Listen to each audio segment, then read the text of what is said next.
சாம்பார் ரெசிபிக்கு இதால் ஒரு டம்ளர் பருப்பு வந்து நல்லா கழுவிட்டு வேக வைக்க போகிறேன். பருப்பை வேக வச்சுக்கலாம். வேக வச்சு எடுத்து வச்சுக்கிட்டேன். அதுலேயே சாதத்தை வச்சுட்டேன். இன்றைக்கி சாம்பாருக்கு காய் வந்து மாங்காய், கத்திரிக்காய், பலாக்கட்டை போட்டு சாம்பார். இது வந்து ஒரு எங்கள் செடியில் கொஞ்சம் ஒரு சின்னதாக ஒரு பீக்கங்காய் இருந்தது, அதையும் போட்டு சாம்பார்.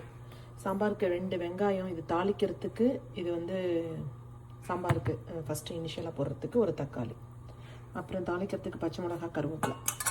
இவ்வளோ தான் சாம்பாருக்கு தேவை. அப்புறம் கொஞ்சோண்டு சாம்பாருக்கு புளி, 2 புளி போதும், ஊற வச்சுக்கலாம். இது பண்ணிடலாம். கொஞ்சோண்டு நல்லா ட்ரை ஆகிடுச்சு. கொஞ்சோண்டு எண்ணெய் ஊற்றிக்கிட்டு, கொஞ்சோண்டு போதும் எண்ணெய் ஊற்றிக்கிட்டு, இதில் கொஞ்சோண்டு கெட்டி பெருங்காயம் போட்டுக்கிறேன்.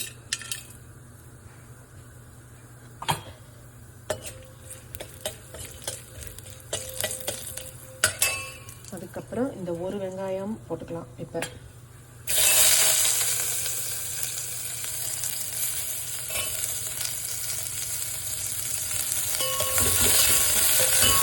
ரொம்ப வதங்க தேவையில்லை, கொஞ்சம் லேசாக வதங்கினா போதும்.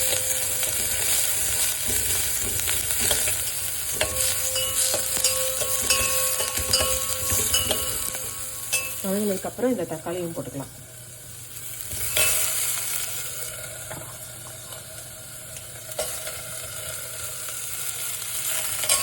இது கொஞ்சம் லேசாக வதங்கட்டும், அதுக்குள்ளே காய வச்சுக்கலாம்.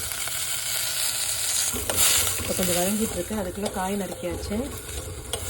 இப்போ இதில் உப்பு, மஞ்சத்தூளும் கொஞ்சம் போட்டுக்கலாம். மஞ்சத்தூள்,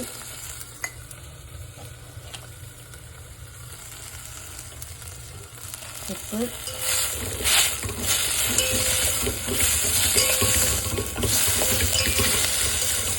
கொஞ்சம் லேசாக வதங்கட்டும். கொஞ்சம் காய் போட்டுக்கலாம். இந்த பலாக்கொட்டை, அப்புறம் இந்த கத்திரிக்காய்,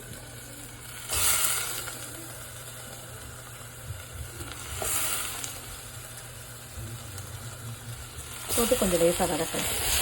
கொஞ்சம் கிளறி விட்டுட்டு கொஞ்சம் 50% வேகிற வரைக்கும் வெயிட் பண்ணலாம். இந்த ஸ்டேஜில் கொஞ்சம் தண்ணி ஊற்றிக்கலாம். இப்போ கொஞ்சம் நல்லா கொதிக்குது. கொஞ்சம் காய் வேகட்டும், ஏன்னா பலாக்கொட்டை வேகணும். வேகிற வரைக்கும் வெயிட் பண்ணலாம். சாம்பார் தூள் இதால் ஒரு 2 ஸ்பூன் போட்டுக்கலாம். மிளகாத்தூள் போட்டுட்டு இந்த பருப்பையும் கொட்டிக்கலாம். இது வந்து குழைய வேக வைக்கல, மலர வேக வச்சுருக்கேன். இப்போ போட்டுட்டு மாங்காவை கட் பண்ணியாச்சு. இந்த மாங்காவையும் போட்டுக்கலாம்.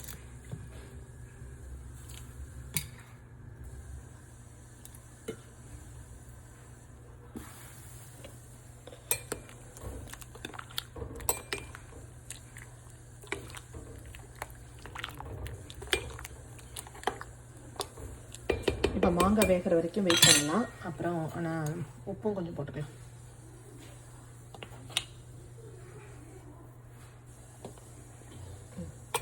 போதும், இது நல்லா கொஞ்சம் கொதிக்கட்டும். இனிமேல் இதுக்கு புளியும் தாளிச்சும் கொட்டணும், அவ்வளோதான். குழம்பு கொஞ்சம் கொதிக்குது. இப்போ வந்து இந்த புளியை கரைச்சி வச்சுருக்கிறேன், அதை ஊற்றிடலாம்.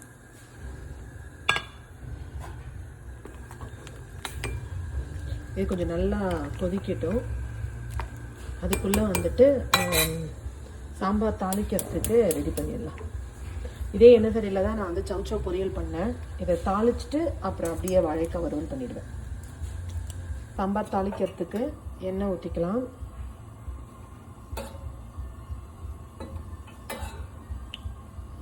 ஒரு 2 ஸ்பூன் எண்ணெய்,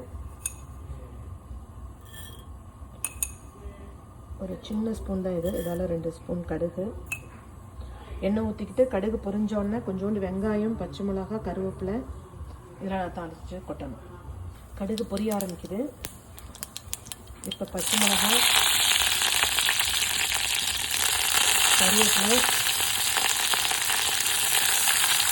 ஒரு சின்ன வெங்காயம். இதை நல்லா வதங்கட்டும், அப்புறம் எடுத்து கொட்டிடலாம்.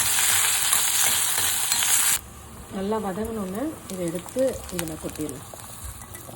சாம்பார் நல்லா கொதிச்சிட்ருக்கு. இதுதான் என்னோடய ஸ்டைல் சாம்பார். கத்திரிக்காய், பலாக்கொட்டை, மாங்காய் போட்ட சாம்பார். தேங்க்யூ.